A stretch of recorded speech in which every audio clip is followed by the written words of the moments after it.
Dr. Padmaja Sudhakar. I am an assistant professor in the Department of Ophthalmology and Neurology, and I practice the field of neuro-ophthalmology.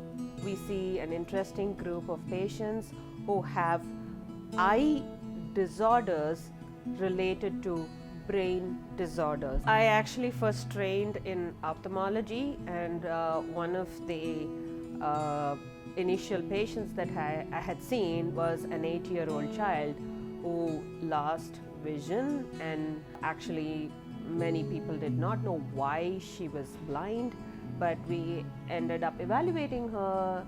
Then there was optic nerve damage in both the eyes, and when we scanned her, we found this huge brain tumor which had been sitting and could have been diagnosed a long time ago and probably at least preserved her vision partially.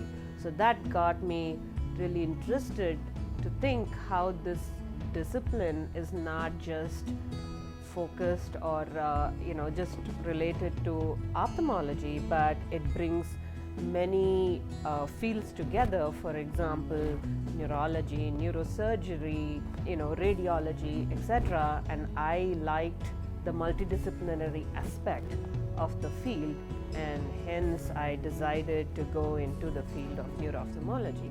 It's very advantageous to practice a field like neuro-ophthalmology in an academic setting because every discipline is available here. For example, in UK, we have so many subspecialists. I have neurosurgery, I have neurology, I have radiology, I have rheumatology, I have internal medicine, I have infectious disease, etc. So when a patient is referred to me for an evaluation, say by a general ophthalmologist, I do their exam, and then if I need them to see other specialists, it's very easy for me to work around in UK because all that I have to do is make the referral or make one phone call and everything happens. So the communication becomes easier, the referral basis becomes easier, and then the patient doesn't have to go outside of the setting. Everything is available under one roof. My field cannot be shortcut. It cannot be a quick 10-minute eye exam. We'll be missing out on many things. I always feel that the more time I spend gathering all their information, reviewing what prior evaluation has been done for them, and also understanding what other disciplines have done for them has helped me give a very thorough evaluation for the patients. So although it's very long, I feel that at the end of the encounter, it's productive both ways.